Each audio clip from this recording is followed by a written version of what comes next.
Hello, Sharon. Good morning, Ivor. Good morning, all.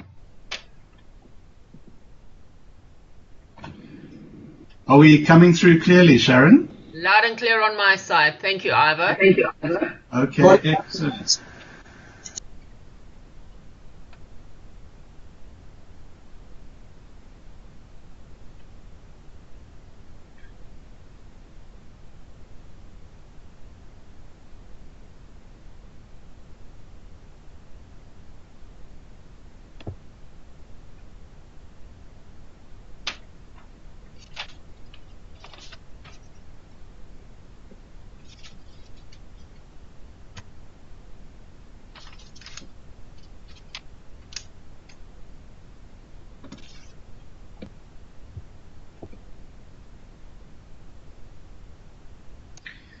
Sharon?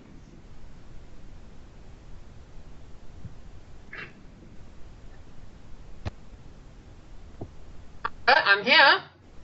So while we're waiting, I wanted to know what your thoughts were about the internet bill that was passed in Parliament the day before yesterday, and whether you thought that that would impact in any way on the contact center sector. Yeah, I have read bits of it. It is quite scary. The comments that I have seen is that most of it is not possible. So I need a little more clarification on what is and isn't possible through the internet. The reason for my asking is I think it could be very useful to have a discussion amongst the CEOs of your member companies about the impact, the potential impact, but importantly about the proactive set of things that can be done within CCMG to deal with the challenge, particularly around the notion of a compliance officer who would then be designated through the professional body. It's a perfect opportunity for a compliance officer to be identified within each of your member companies, specifically for this purpose, which is the purpose of responding to the provisions of this legislation. Whether it happens or not, whether it eventually gets through Parliament or not is not the issue. But the indicator is that this is what government is saying needs to be done proactively to combat fake news, to combat misinformation, etc., etc. And so I would imagine that there is a link within the contact center sector because of the information that you would ordinarily be providing your target markets with, to be looking at the issue of compliance testing. And so I think it's a good opportunity for the professional body. Yeah, what I want to do is I want to raise it in our next stakeholders meeting.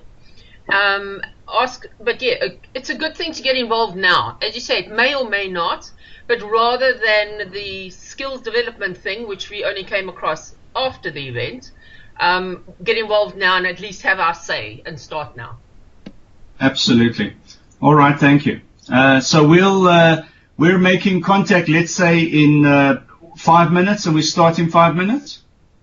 Perfect, yes. We have had 20 people that have accepted the meeting, 2 have declined, and 42 are tentative. So we'll see where that goes.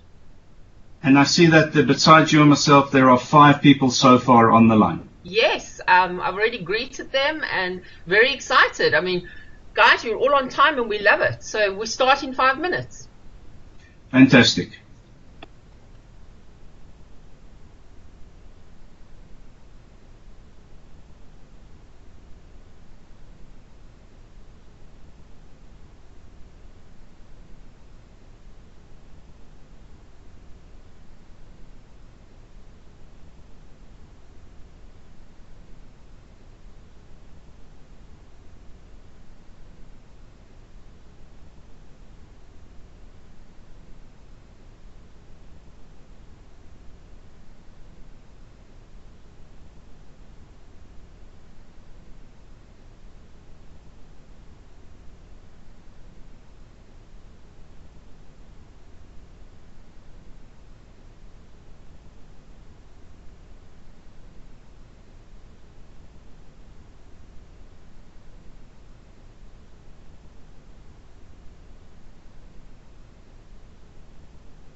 Okay, Iva, I think we already have 9 participants on board.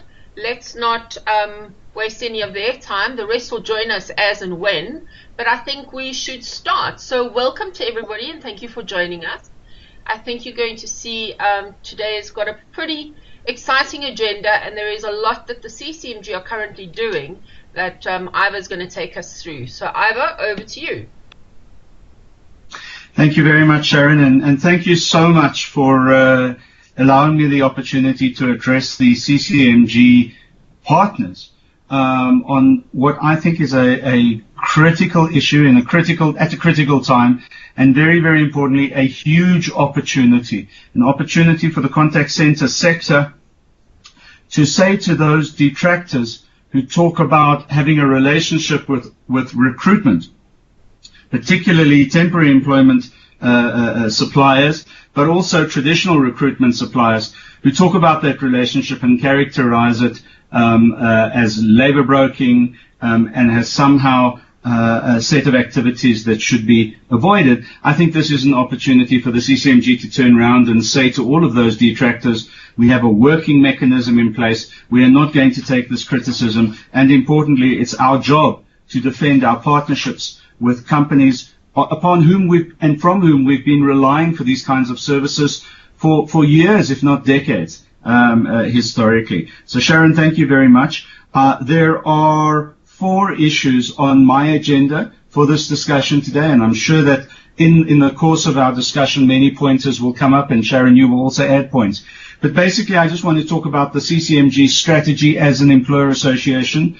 I want to then talk about recruitment as being one of the 9 chambers within that association and why that's so important to the contact center sector. I want to talk about the grading activity and, importantly, the 2021 deadline that we've been talking about implementing for grading of all members and suppliers into the contact center sector. And then I want to talk about specifically the grading element of professionalization through the professional body. I'm raising it as a question. It is not a rhetorical statement as I raise each of these issues. The question is the machinery that the CCMG as the employer association in the sector, is that machinery that we are planning, that we've implemented, that we're planning to beneficiate along the way, is it practical, is it implementable, and importantly, will it make sense within the life of the people who work in this sector? So please feel free to ask questions. You can ask questions in 2 forms. Either you can just ask questions verbally by literally just clicking on your microphone and asking the question, or you can type in a message, which I am just doing as an example here for you, or you can type in a message which everyone will then be able to see and which we can answer. So let's go for it.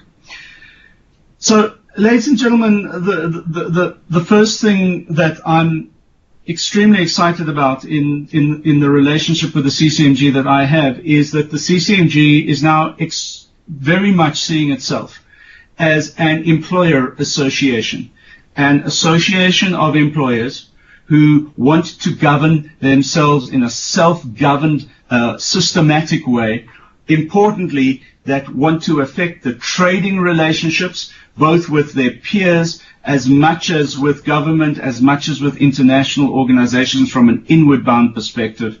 And importantly, as an employer association, are the single accountable collective voice for contact center companies in this country and companies that service the contact center sector as well.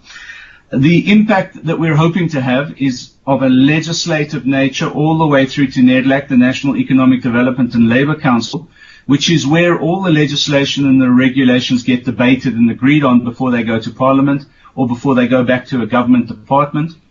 We're looking for this employer association to take responsibility for dashboarded research on the sector, on the 9 industries which constitute the sector on an ongoing basis, so that there is information available. It is a sectoral, it is an industry, it is a SIC code relatable set of information that's available.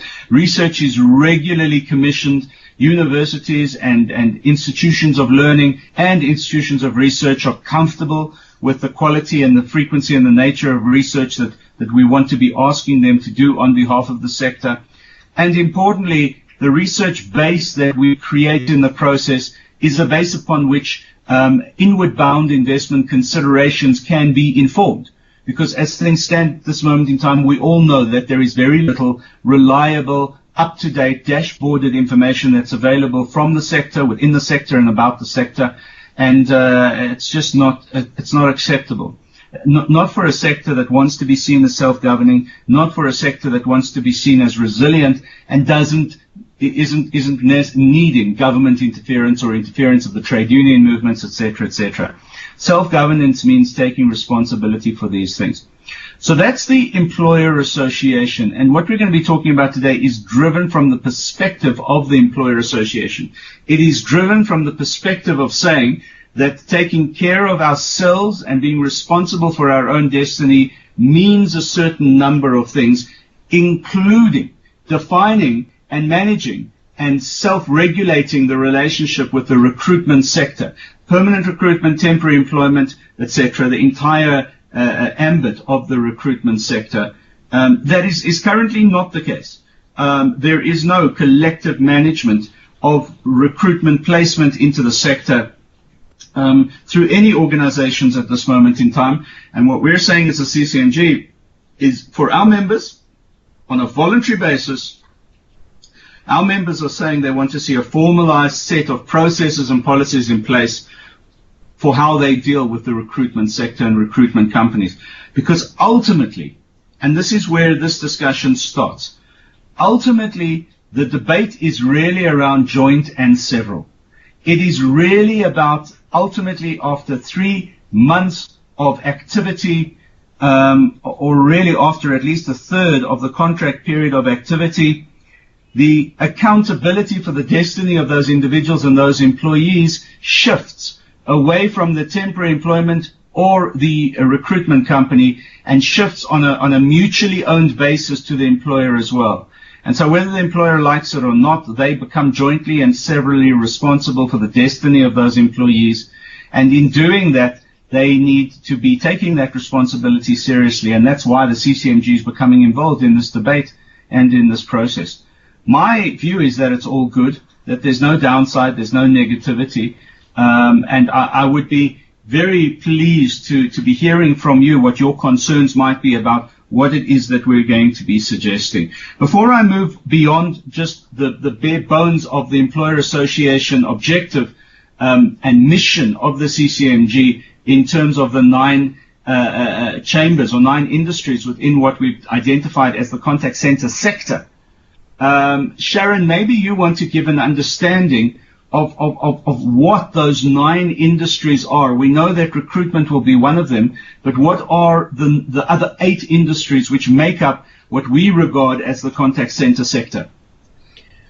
With pleasure, Ivor. We've got the captive contact centers, we've got outsourced contact centers, we've got the providers or the service delivering service, that could be your vendors. Then we have the recruiters. We've got consulting, because we've got many consultants out there, debt collection, government, and this is government contact centers. We've got training providers, and then we have research. And those are our 9 chapters.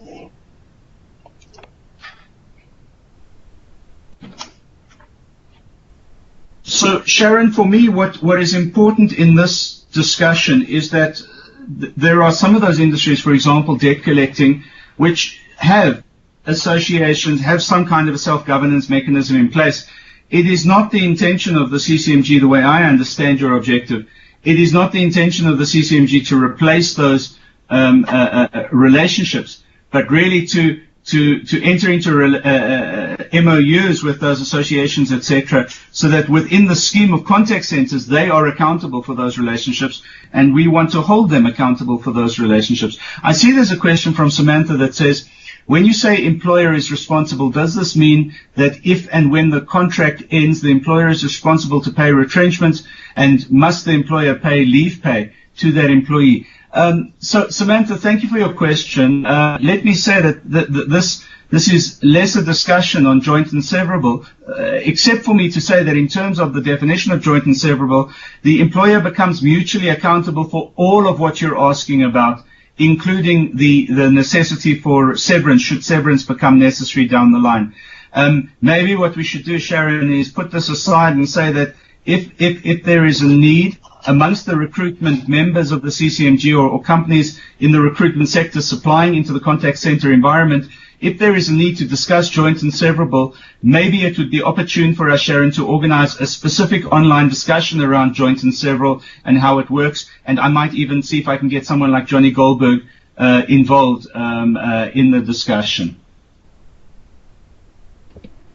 Thank you, Ivor. I've noted that, and we can set it up. All the participants must do is contact me for those who want to participate in that conversation. Fantastic. Diane, I see that you wanted to ask something. I'm good, thanks, Ivor. I'm listening. Are you just flashing me? I'm back. So am I. All right. Sharon, thank you. Let's move on.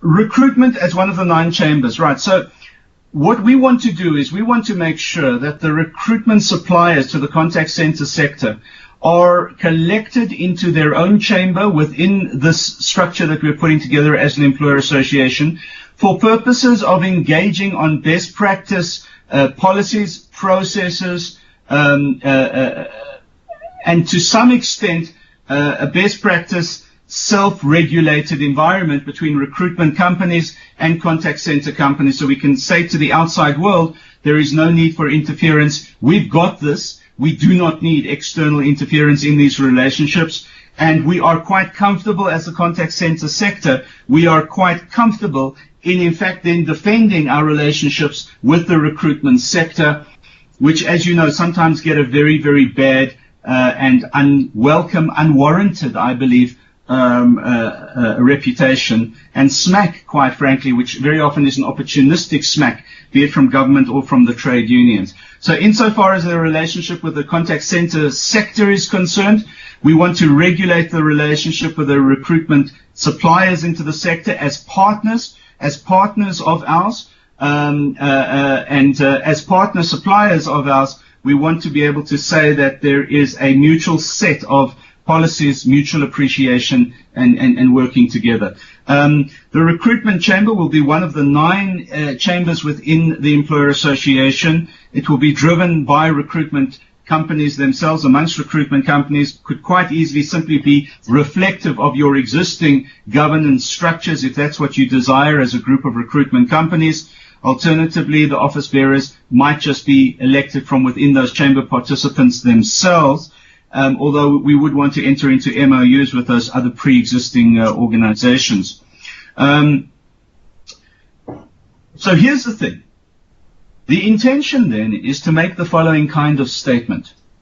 By 2021, in other words, in 3 years, all recruitment companies supplying into the contact center sector will be regarded as recruitment platinum partners because they are members of the CCMG on the one hand, and because they are fully graded in terms of professional recognition of the people who work for them, of compliance, legislative compliance, and of customer centricity.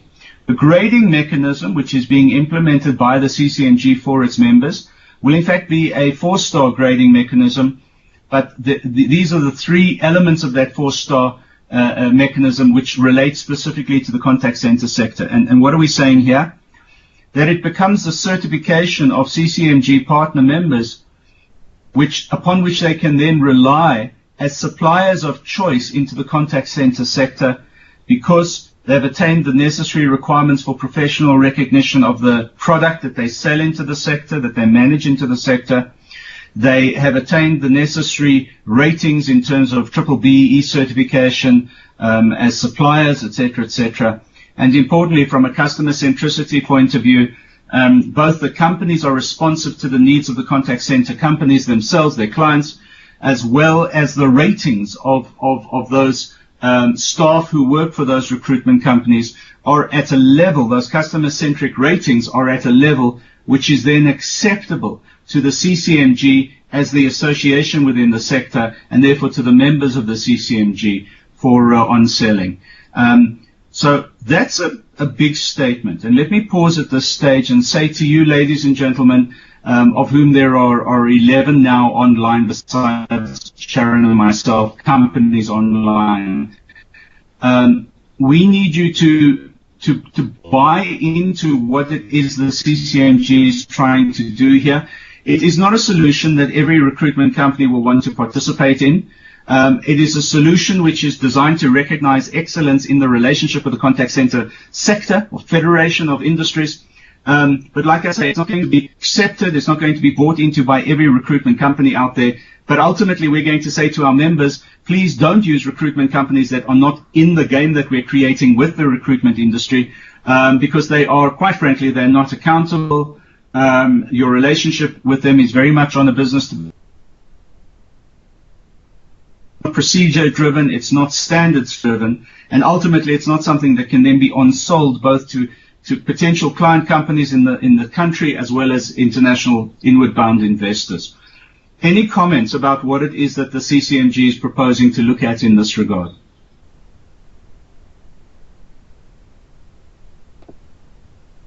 I just wanted to add one extra thing.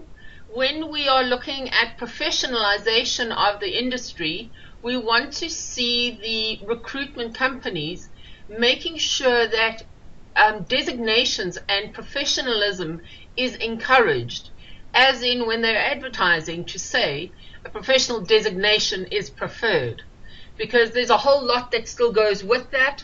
They have their code of conduct. They understand that we're there to serve the people, and everybody who has a designation prescribes to that code of conduct, which again will professionalize our industry. Diane, I'm going to jump in here for a minute, and I'm just going to point a question to you, because, I mean, we've had this discussion over many, many years, and that is about the accountability collectively of you as a company and your product as a company to not just your client, but to the industry that your client belongs to, so that it is procedure, it is standards driven. And that is what the CCMG is proposing here.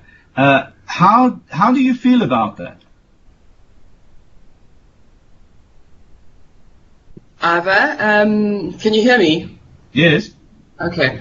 So I think, you know, sort of my history has always been one to say that I'm pro standards and organization. Having been out of the sector for a while, I'm back in and getting to grips with where we are. So for me, this is a very first exposure to what the CCMG's plan is. So I'm not going to give too much today, rather to be listening and hear where we're going.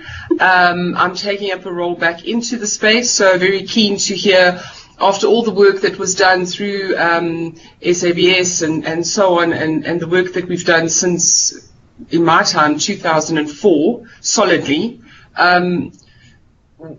Maybe a question really, rather than a comment, is why are we needing these standards? What has happened in the last 5 years? And maybe somebody could give me some feedback on that. Sharon? Di, you're referring to the SABS standards. Now, that's all to do with customer service, and that will be regulated by the SABS/ICA, who brought them to the table. They're very much outside of the CCMG, but we will incorporate it when we have a look at grading companies and making sure that they are delivering the customer centricity or customer experience to the clients, which all builds well into making sure we professionalize this industry and making sure that there are rules and regulations or code of conduct that people are prescribing to.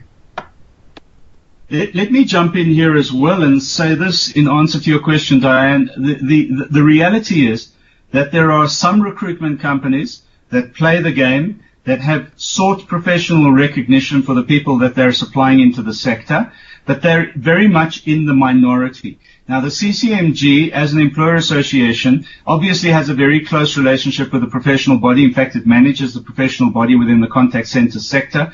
And as such, the uptake for professional recognition for the various designations particularly amongst the recruitment companies, has not been what it was set out to be, has not met the objectives and the targets for professional recognition. And so this is one mechanism to say that we want to be in a situation over the next 3 years that a recruitment company that doesn't want to play by sectoral standards of professional conduct, professional accountability, and importantly, ongoing best practice CPD activities will not be a company which then is recognized amongst the membership of the CCMG as a center of excellence and therefore a worthwhile supplier. So that really is the problem that this solution is attempting to come to grips with. On a self-managed basis, saying to the recruitment companies, self-manage your sense of commitment to the contact center sector in terms of the standards you're comfortable establishing for yourselves that the CCMG can then take back into the client industry or client sector, which is contact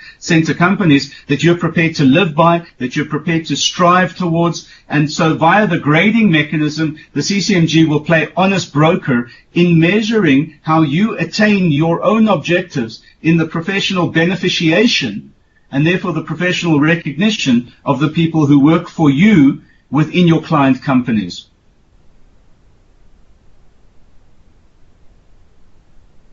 Okay, gotcha. I'm listening. Right, thanks. Crystal, I see you're trying to type something, but I don't see anything coming through. Do you want to maybe just ask your question?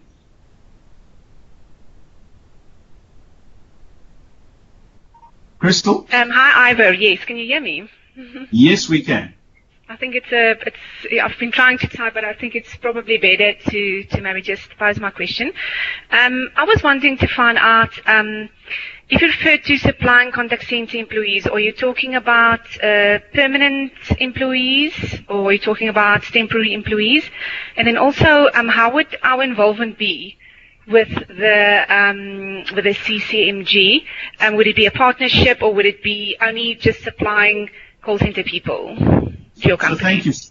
So thank you. So there are two questions. What side or what elements of the recruitment sector are we referring to? Well, short answer there is we're talking about all of the elements of recruitment sector. Sharon has already said from as minimalistic a view of saying that when you supply individuals into the contact center environment, that they get sourced, they get screened, and they get shortlisted on the basis of whether or not they have professional designation from the professional body within the sector, as little as that, to as much as saying that as a fully fledged employment service company into the recruitment sector, temporary employment, contract employment, rather than temp to perm conversion, that there is an obligation then on your company to be a member of the CCMG. There's an obligation on you as a company to make sure that the product you're supplying into the sector is the best, is the freshest, is the healthiest, hasn't lost its sell-by date, if I can put it that way. And so on that basis, each of those, and I like the idea of the sell-by date, given the Poloni debacle, but for each of those elements in terms of the particular product that you're selling into the contact center sector, there is a strategy and a set of policies we want to be able to apply. There is a standard we want to see applied. As a member of the CCMG and as a member of that ninth chamber, which is the recruitment chamber, which within the contact center environment. So equal partners with the CCMG in beneficiating and keeping that product beneficiated so that there is a flow through of excellence the whole way through. Because ultimately what we're wanting to do is make this statement to the international community. If you do business with a graded company in South Africa, it means that company is compliant. It means that its staff are professionally recognized by the professional body and therefore accountable and in good standing. It means that you are globally ready as a company, and it means that from a customer centricity point of view, you've been rated and you've been assessed as well to be excellent in that particular regard. That is ultimately what we're saying to the international community. Don't do business with a company that's not graded and therefore cannot speak to those four elements, because then it's only business-to-business basis. There's no accountability. And ultimately, and I know I'm going out on a limb here and saying this, but ultimately, we want the DTI to say that a company that is not graded within the CCMG context is not a company worthwhile providing funding to for inward-bound investment beneficiation. Okay. Thank you so much, Ivor. Yeah, I think that speaks to my question that I just asked. Thank you. Sharon, have I sort of summarized that set of priorities? Perfectly. Thank you, Ivor. Ivor, are you looking for sorry, just the last question. Are you looking for multiple partners, recruitment agencies, or would you only select one partner?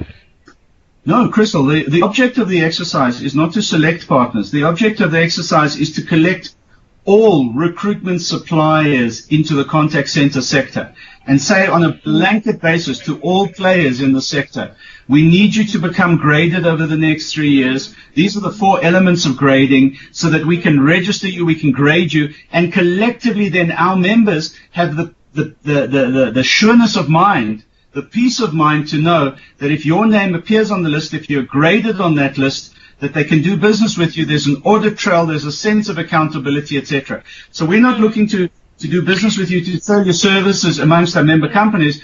What we're wanting to do is legitimate your services amongst our sector. Okay, 100%. Okay, now I'm 100% clear. Okay, perfect. Thank you. Thanks, Crystal.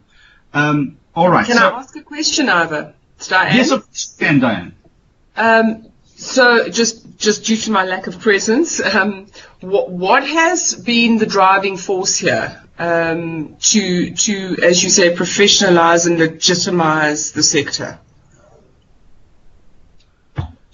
So I needn't tell you, because even before you exited, you were experiencing the wrath of the trade union movement, the wrath of government, the antagonism. Today we have a strike at government water against outsourcing.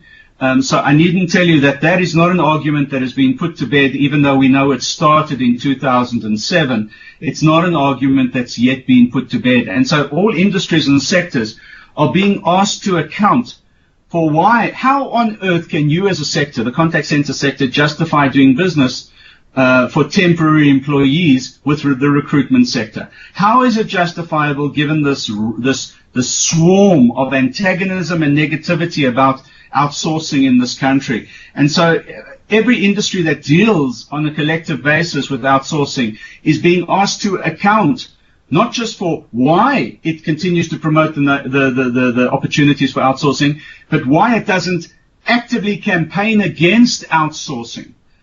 So when the professional body turns around and says to SACWA, here are our results of professional recognition for the last 3 years, and there is a glaring hole amongst those companies that do business with temporary employment services, where those individuals who are supplied through temporary employment agencies are simply not professionally recognized, are simply not professionally designated.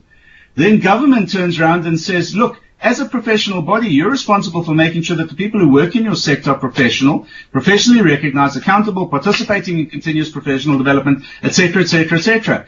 Your own statistics are showing us that that's not the case. And the assumption is that those companies doing business on an outsourced basis, doing business with temporary employment agencies, are avoiding the requirements for professional recognition, for training, for development of professional conduct, for accountability, for ongoing lifelong learning, and importantly, for ethical enforcement.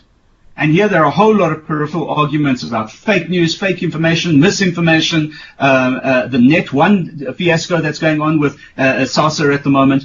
It just all gets called into play. The notion, for example, within police services of 911 being on a 600,000 month strike simply because of their dissatisfaction, even though they declared an essential service.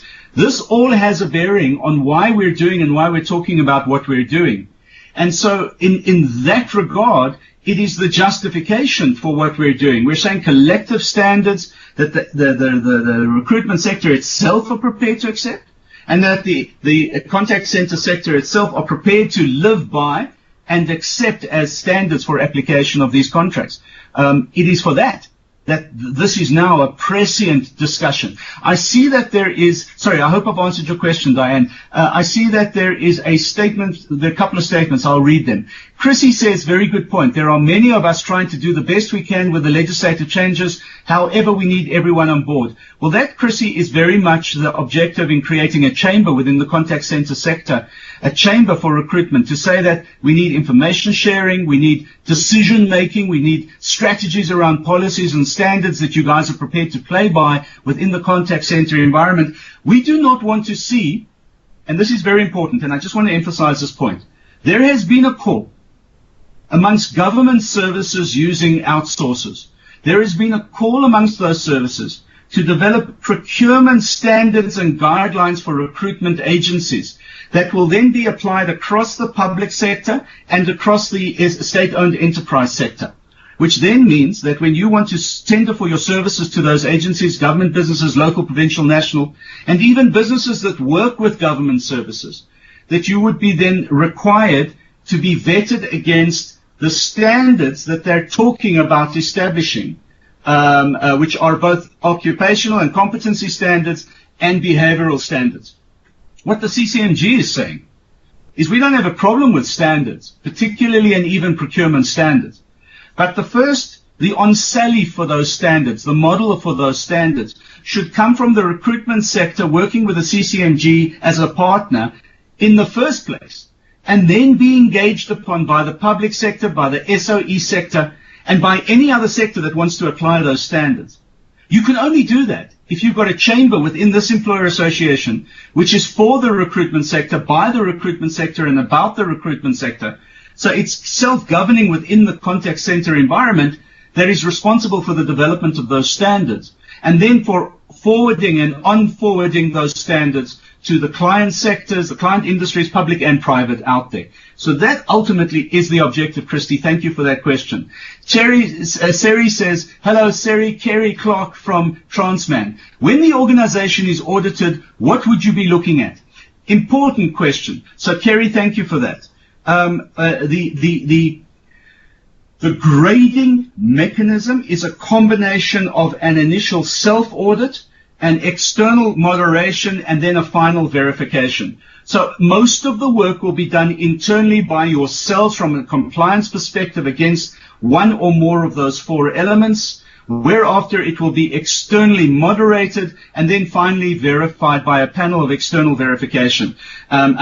So audit is very important here, that it's not a Mickey Mouse grading system, that it's a grading system that can withstand scrutiny. It's a grading system that's variable so that we know that companies who have satisfied the standard, companies who are in the process of satisfying the standard, and companies who've applied but not yet been considered for the standard. Essentially, your three levels of recognition amongst each of those four elements. That's how that auditing of the grading system would work across the current four elements that we'd be looking at. And I'm just going to repeat them.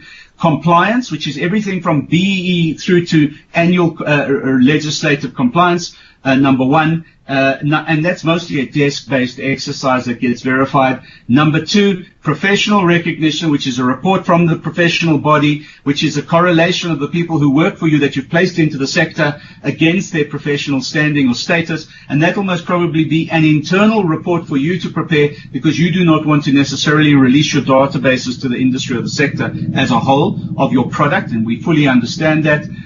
Through to global readiness, which doesn't really affect you except if you play in the global space. And Diane, you and I will know, because we've been overseas doing this for the contact center sector previously and for the recruitment sector, where in fact we're placing recruitment center companies front and center in the global environment and saying, here is a ready company to be a supplier of manpower to you should you be interested in an inward bound investment into South Africa. So critically important. I think that maybe global readiness will be attractive to a component of the recruitment sector, if not the whole recruitment sector. And then finally, customer centricity. And Kerry, this is where the jury is still out on how that's going to be measured, except as Sharon has said, we're looking at a very close relationship with the ICCCSA,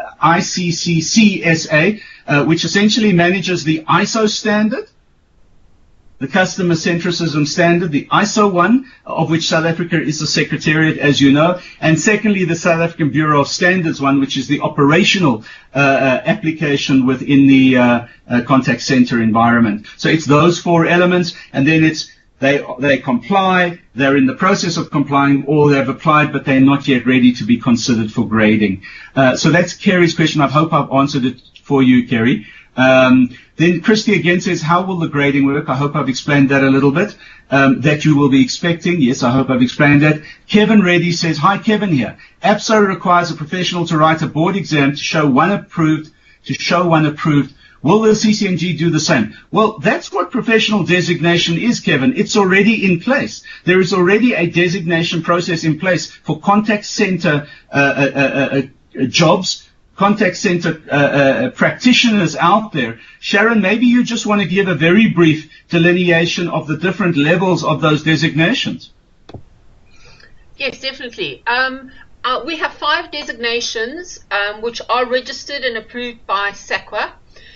We start off with your brand ambassador, which is your agents, your new coaches, your new quality assurers. Then we move on to what was team leaders and supervisors, with then again slightly more seasoned coaches, trainers, all the various categories that go with that. Then we move into your management. We've got management for contact center managers, ops managers, all the rest. Then we move on to executives at an executive level.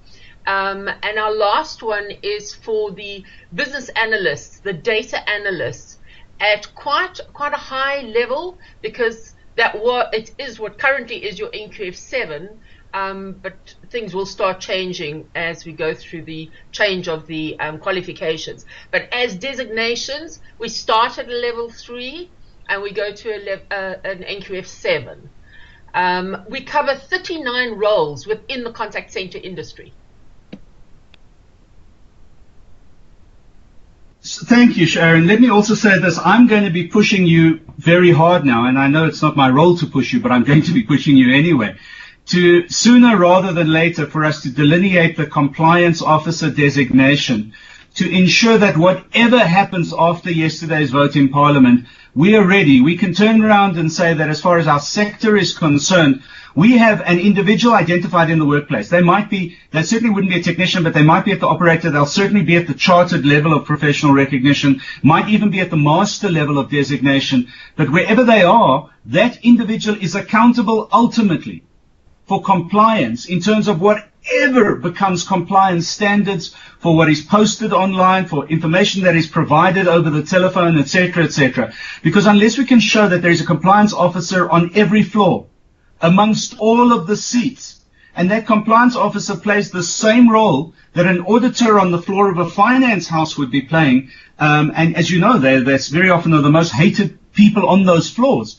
But unless they can play that role, there is no accountability, and we do not have a self-governed mechanism of throwing back to government that we're quite capable of handling this. We've got it in the contact center sector. We don't need government intervention.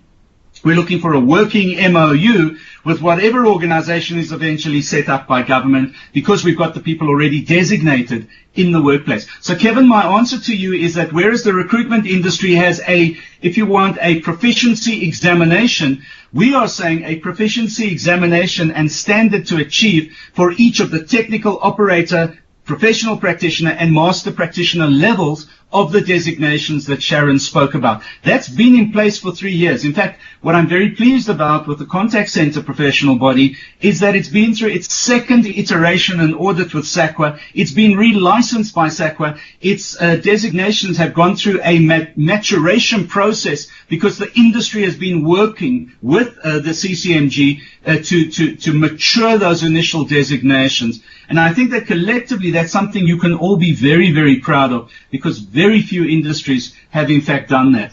I see there's a question by Samantha. Who do we contact if we want to become partners and be audited, graded? Well, what is going to happen is that a call to become a member of the CCMG for that ninth chamber, and a call to identify who within your companies we can participate with, be it talent management and HR on the one hand, be it procurement on the other hand.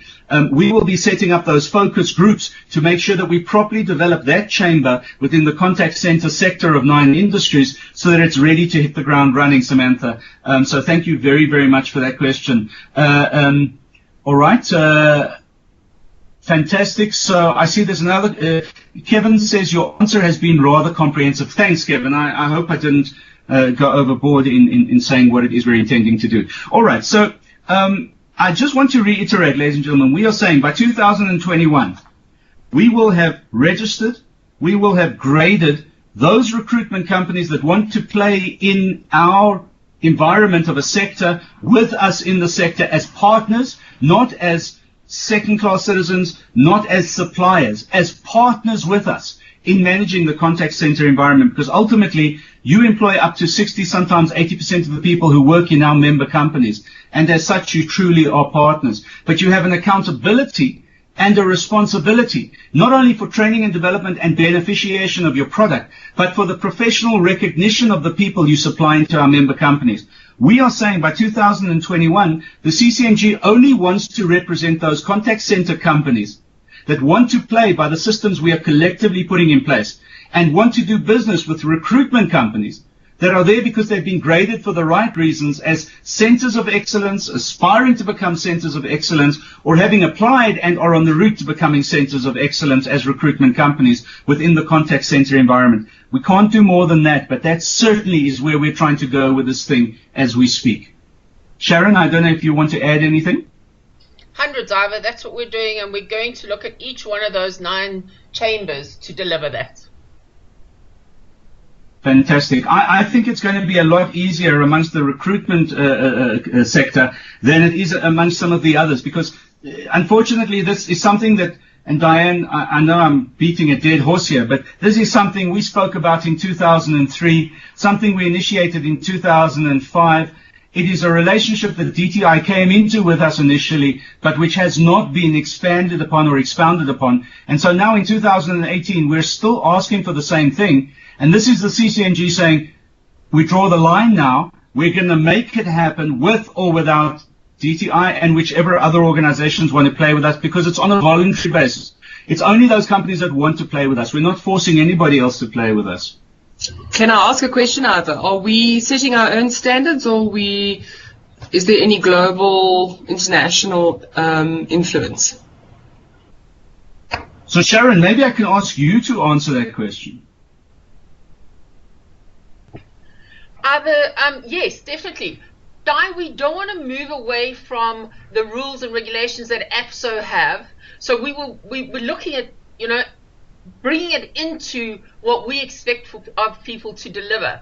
I know if you look at the whole debt collection scenario as well, we've had a meeting with those guys, and they also raised, yes, they are governed by certain things, and we've said we welcome it. Let's incorporate it, because not everybody, not really the recruitment companies, you understand what a contact center is, but have a look at the debt collectors. The debt collectors are, number one, a debt collector, and they're not looking at the contact center part of it. So we just want to enhance and deliver through the grading a checklist of these are the people that are compliant to our sector. I think, let me come in here and say that where there is a gap is in the relationship between the recruitment agents and the contact center client. There are no policies, there are no standards around that relationship. And that's where we will be guided by the relationship the CCMG has with the international players, with the international contact center players, and also with the international recruitment players. To say that if you've got something, we want to apply it in South Africa, we'll look at applying it in South Africa, and if you don't, we want to collaborate. Remember, there are 42 countries within the contact center standard, the ISO center standard, the customer-centric standard. And so those 42 countries are already in that network. It might very well be something that we end up bouncing back to those 42 countries and saying, now that we've got ISO sorted, can we now talk about your collaborative relationship on an outsourcing basis in your countries? What are your standards? If you don't have standards, can we mutually and jointly establish a standard? Because when we say, here is a company that is graded, and we have a standard for collaboration between themselves and their clients, then, and we graded them on that basis, it gives them the kind of credibility as a center of excellence that they don't need to try and re-establish that thing independently of any standard or any sectoral organization such as the one that we're creating. So really just asking the question, because we're speaking of the DTI, we're speaking of, global interest, attracting business will always be our interest in order to create jobs, which has always been a passion of mine. And certainly during my time, and some of the challenges we faced was that we did not get it right when it came to recruiting for those global companies. So that was primarily where my focus was. I understand that there will always be a local element, of course, that remains our bread and butter. But if we are looking to grow it and continue attracting, and I think we've done fabulously from what I've seen up to now, but there's so much more that can be done. So it was just from that perspective, wondering what we're going to do about making sure that we meet those kinds of standards. But enough said, I think we can go down that path at the right time. Guy, let me say this to you. You know that the work happens at a chamber board level. You know that the work happens when we sit around the table and we say, right, here is your recruitment chamber board within the contact center environment. What is our short, medium, and long-term strategy? How are we going to get there? And what is overkill? And I know that at the back of some people's minds is, hold on a moment, this could be overkill. So we want to be very cautious of what overkill is and not jump into everything right from the very beginning. So 100%, you know that that's where the work happens. I wanted to just say, Kerry, thank you for your question. This is more like Angela asking, hello again, how long do we have to wait before we can start doing business? Well, Kerry, that call to action will be going out pretty soon, and we will be responding in the affirmative, absolutely. So we wanted to share this information with you. This discussion is being recorded. It will be distributed amongst 100 or so companies that did indicate their interest. And to all of you, thank you very much for participating. I hope I haven't kept you beyond the time. And Sharon, I think this is very exciting. For me, we left this off in 2010. I'm only very pleased again to be involved in the process. So thank you for the invitation. Thank you very much to everybody. Yes, it will be shared with all of you, all the guys that were invited to attend this meeting. That's the recording. Ivor, it's awesome having you back. It's taken us a while, I think, a bit of kicking and screaming, but you're back, and so is Diane. So we have a good base to work Yay! from. Yeah. Yay! Thank you so much, everybody, and we'll be in touch. Thank you very much. Thanks all. Bye. Okay. Bye. Bye. Bye.